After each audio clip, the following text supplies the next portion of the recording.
সতেজ টিভি সুন্দরের জয়গানে আপনাকে স্বাগত।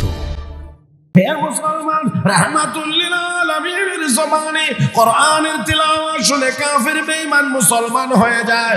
এখনো কোরআনের তিলাওয়াত শুনে কাফের বেঈমান মুসলমান হইতে আছে। কিয়ামত পর্যন্ত কোরআনের তিলাওয়াতের দ্বারা মানুষ মুসলমান হইতে থাকবে। আরেকটু জোরে কোন, আরেকটু জোরে কোন। মুসলমান হইতে থাকবে। লক্ষ্য করে দেখেন, নবীর এক সাহাবীর নাম হযরত তুফাইল ইবনে আমর রাদিয়াল্লাহু তাআলা আনহু মুসলমান হওয়ার আগে তিনি মক্কায় এসেছেন। বাড়ি ছিল মক্কার বাহিরে। মক্কার লোকদের সাথে ওনার সম্পর্ক ছিল বাণিজ্যিক সম্পর্ক। ও মুসলমান, একবার আল্লাহর ঘর কাবা শরীফ তওয়াফ করার জন্য এসেছে তারা।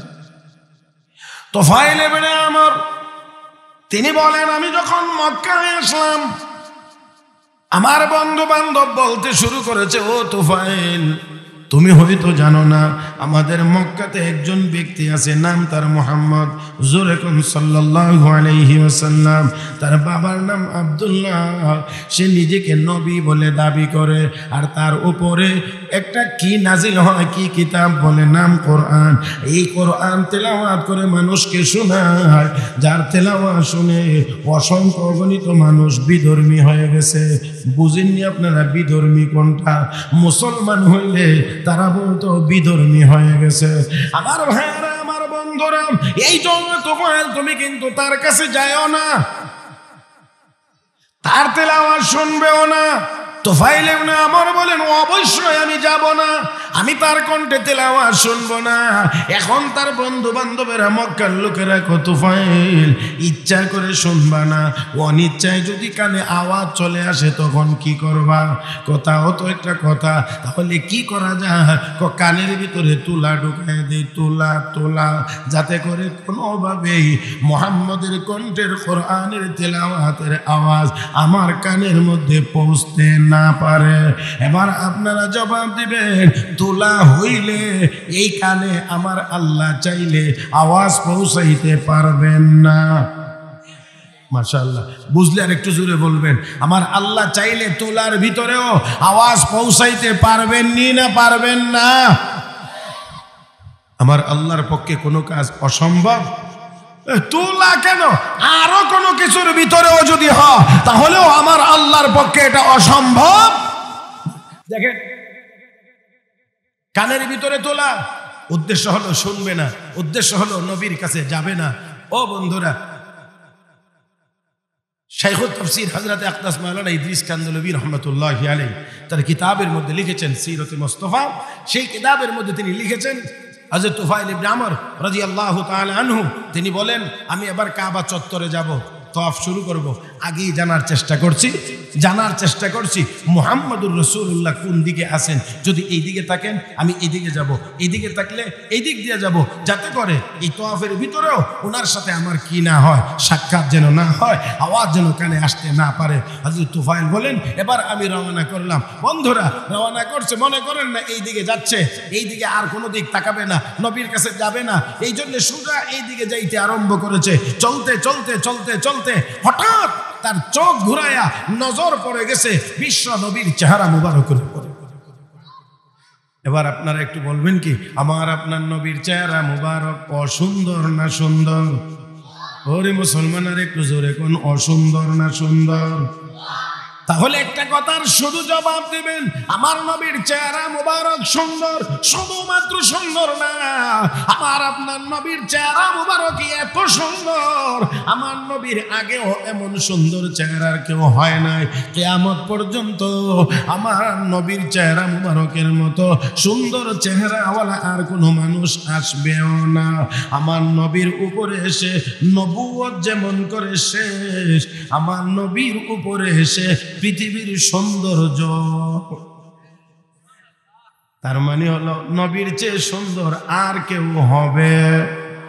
বিশ্ব নবীর চেহারা মুবারকের উপরে নজর পড়ে গেলে তুফাইল ইবনে আমর বলেন, নজর পড়া মাত্রই, চেহারা দেখা মাত্রই আমার মনের ভিতরে এমন এক আকর্ষণ সৃষ্টি হয়েছে, নবীর কাছে না গিয়ে আমি এক কদম সামনে আগাইতে পারি না। কানের মধ্যে নাকি এবার রওনা করেছে, নবীর চেহারা মুবারক দেখেছে। আমার আল্লাহর নবীর চেহারা মুবারক দেখা মাত্রই তুফাইল ইবনে আমর বলেন, আমি এবার এইদিকে আর না গিয়ে পারি না, আমি এমন আকর্ষণ সৃষ্টি হয়েছে। আরে তুমি বাধা দিবা শরীরের উপর দিয়ে, কিন্তু মনকে তো ঠেকায় রাখা যাবে। কথা কয় না, কথা কয় না। আজকেও অনেকে কয় আলেম ওলামাদের কাছে যাওয়ার দরকার নাই, হাজারো আপনি শরীর আটকাইতে পারবেন, বাধা দিতে পারবেন, কিন্তু ইমানদারের কলব আলেম ওলামাদের দিকে যে ধাবিত, এটা আপনি কোনো যন্ত্র দিয়ে আটকাইতে পারবেন না, ফিরাইতে পারবেন না। আমার ভাইয়েরা, আমার বন্ধুরা, তুফাইল ইবনে আমর রাদিয়াল্লাহু তাআলা আনহু বলেন, আমি রওনা করলাম এবার বিশ্ব নবীর দিকে। এত সুন্দর চেহারা জীবনে দেখি নাই, দেখা মাত্রই আমার ভিতরে এমন আকর্ষণ, নবীর দিকে সোজা চলতে আরম্ভ করলাম। চলতে চলতে যখন কাছাকাছি গেলাম, একজন মানুষ খোলা কানে যতটুকু দূর থেকে আওয়াজ শুনতে পায়, এর চাইতে আরো দূরে থাকার পরেও মহান আল্লাহ নবীর জবানের কোরআনের তেলাওয়াতের আওয়াজ আমার কানের তোলার ভিতরে পৌঁছায়া দিয়েছে। আমি তেলাওয়াত শুনতে লাগলাম, এমন সুন্দর তেলাওয়াত জীবনে কোনোদিন শুনি নাই, এমন সুন্দর তেলাওয়াত কাউকে করতে কোনোদিন দেখি নাই। আমি এত মজা, এত তৃপ্তি পাইতেছিলাম। বিশ্ব নবীর কণ্ঠে কোরআনের তিলাওয়াত। এবার উনি এত মজা পাইতেছেন, এত মজা, কান থেকে নিজের হাতে তুলা পরিষ্কার করে সোজা গিয়ে নবীর পিছনে দাঁড়াইলেন, তেলাওয়াত শুনতে আছেন। এক পর্যায়ে বিশ্ব নবীর সামনে গিয়ে বলছেন, ইয়া রাসূলুল্লাহ, আপনি এত সুন্দর কোরআনের তেলাওয়াত করেন, এত চমৎকার, আর মক্কার লোকেরা এইখান থেকে বাধা দিয়ে রেখে আপনার কাছে যাইতে দেয় না, শুনতে দেয় না। আমি এতক্ষণ শুনলাম, আমার বিশ্বাস হয়ে গিয়েছে এটা দুনিয়ার মানুষের বানানো কোনো কালাম না, নিশ্চয় এটা আল্লাহর কালাম। আপনিও সত্য নবী। হ্যাঁ নবী, আমাকে কালেমা পড়ায়া মুসলমান বানায়। যারে এত বাধা দিল সেই লোকটা মুসলমান। শুধু মুসলমান না, মুসলমান হওয়ার পরে বলতেছেন, ও আল্লাহর হাবিব, আপনি আমার জন্য একটু দোয়া করে দেন, আল্লাহ যাতে আমাকে এমন কিছু দান করেন যা দেখে মানুষ প্রভাবিত হয়ে কালেমা গ্রহণ করে। নবীকে ঠিক আছে, দোয়া করে দিলাম। আল্লাহ তার লাইটের মধ্যে কারামতি প্রকাশ করে দিয়েছেন। অন্ধকার জায়গার মধ্যে ওনার লাঠির মধ্যে কারামতি, অন্ধকার জায়গার মধ্যে লাঠিটা নিয়ে ধরলেই টিউব লাইটের মতো আলোকিত হয়ে যায়। এবার ওনার দাওয়াতের কাজ চলছে, উনি কালেমার দাওয়াত দেন।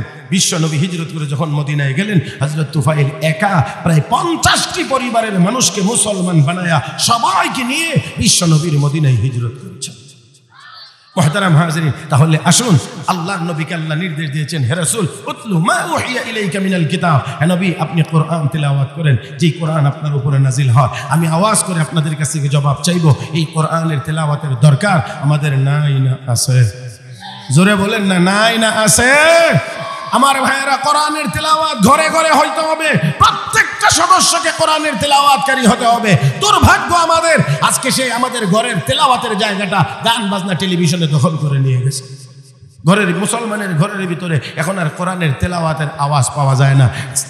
সাইডে দিয়ে গেলেই শোনা যায় ভিতর থেকে শুধু গান বাজনা আর নাটক সিনেমার আওয়াজ পাওয়া যায়, তেলাওয়াতের আওয়াজ আর এখন পাওয়া যায় না।